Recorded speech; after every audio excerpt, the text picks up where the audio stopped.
जय हिंद, नमस्कार। मैं नायब सुरेंद्र सिंह, फर्स्ट महा रेजिमेंट इंडियन आर्मी। कल एक और दुखद खबर आई कि डोडा में हमारे 5 सैनिक और शहीद हो गए हैं। इससे कुछ दिन पहले कठुआ में हुए थे, उससे पहले रियासी में अटैक हुआ था, उससे पहले बहुत अटैक हुए हैं। आप सभी जानते हैं, हर 10, 15, 20 दिन में हमारे सैनिक शहीद होते रहते हैं और उनको बड़ी शान और शौकत के साथ फूलों की मालाओं, मिलिट्री व्हीकल को सजा धजा के, इंडियन हमारे नेशनल फ्लैग के साथ, सम्मान के साथ उनकी विदाई दी जाती है। उनके ऊपर फूलों की मालाएं चढ़ाई जाती हैं और घर वालों को बताया जाता है कि आपके बेटे शहीद हुआ है लड़ते समय दुश्मन से। और माँ बाप उस से अपना छाती चौड़ा करते हैं कि हमारा बेटा दुश्मन से लड़ते हुए शहीद हुआ है, तो हमारे लिए फख्र की बात है। माएँ बोलती है मेरा एक और बेटा हो तो मैं आर्मी को दूँ। लेकिन क्या आप ये जानते हैं कि इनकी जान बच सकती थी? ये हमारे देश के लिए और आगे लड़ सकते थे। इनके बच्चों के, इनके माँ बाप को इनका साया बना रह सकता था। आप ये जान आपको ये मैं जानकारी अपने चैनल के माध्यम से, रविंद्र फौजी द्वारा डाले गए वीडियो से, और मैं भारत सरकार को तो पिछले 8 साल से लिख लिख के दे रहा हूँ कि मिलिटेंट हमारे देश में घुस नहीं सकते। इन्हें घुसाया जाता है गद्दार अधिकारियों द्वारा।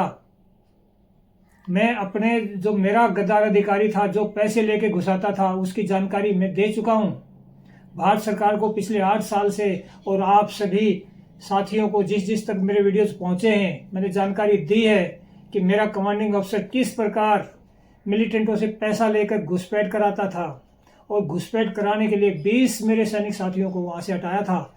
और जब मैंने विरोध किया तो मुझे भी हटाया था। तो मेरे देश के वासियों, क्या आप ये जानना चाहते हैं कि आपके सैनिक की जान बच सकती थी? एक सैनिक को बनने में भारत सरकार का कितना पैसा खर्च होता है, और भारत सरकार का पैसा खर्च होने से जिस परिवार के ये सैनिक होते हैं उसके साथ क्या बीतती है, क्या आप उसका अंदाज़ा लगा सकते हैं? उसके बच्चों के दर्द के बारे में सोच सकते हैं? उनकी मिसेज, उनके माँ बाप का दर्द समझ सकते हैं? ठीक है, उन्हें शहीदी का एक ऐसा प्रमाण पत्र दे दिया जाता है कि वो, उनको पता नहीं है रियलिटी है क्या। और एक दो ही सिचुएशन होती हैं जे.एंड.के के अंदर। लाइन ऑफ कंट्रोल पर एक हमारे सैनिक तैनात होते हैं जो दुश्मन को घुसने से रोकने के लिए होते हैं, और उसके बाद एक होते हैं अंदर जो घुसे हुए को कंट्रोल करने के लिए, उनको डिस्ट्रॉय करने के लिए होते हैं। अंदर डिस्ट्रॉय करना बहुत ही मुश्किल है और लाइन ऑफ कंट्रोल पर रोकना बहुत ही आसान है। मेरा कमांडिंग ऑफिसर पैसे लेकर घुसपैठ कराता था और मैंने विरोध किया, और उसने मेरे साथ क्या क्या किया है आप मेरी स्टोरी जान लेंगे। आपका हौसला, आपको बहुत ताजुब हो जाएगा।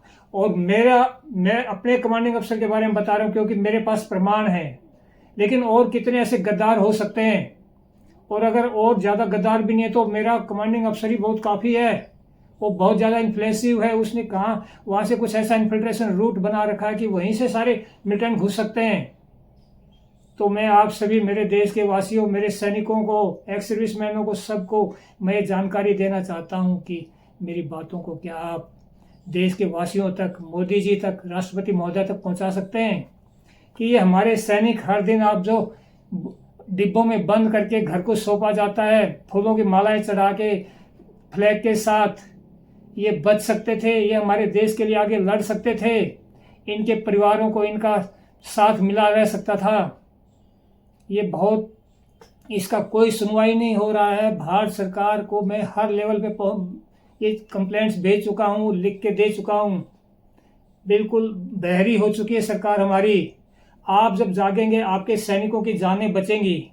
और ये हर दिन, हर 5-7 दिन में जो आप ये शहीदों का पार्थिव शरीर घरों में आता है और बड़े बड़े मिलिट्री व्हीकल में, डीजे में देशभक्ति के गीतों के साथ ऐसा माहौल बना दिया जाता है कि बस कोई क्वेश्चन मार्क नहीं। माँ बाप इस बात को सोचने के लिए बिल्कुल भी तैयार नहीं, या उनको उस चीज़ को बारे में सोचने ही नहीं दिया जाता है कि क्या, वाई, क्यों शहीद हुआ है, कि क्या कमी रही है, क्या वहाँ पर किस चीज़ का जो प्लानिंग में कमी चल रही है कि जो ऐसे हर दिन शहीद हो जा रहे हैं।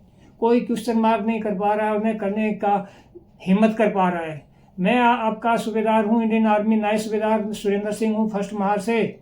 मैं लाइन ऑफ कंट्रोल पर तैनात था। मेरा कमांडिंग अफसर ये सब करता था और मैंने विरोध किया तो उसने मुझे जान से मारने की कोशिश की थी।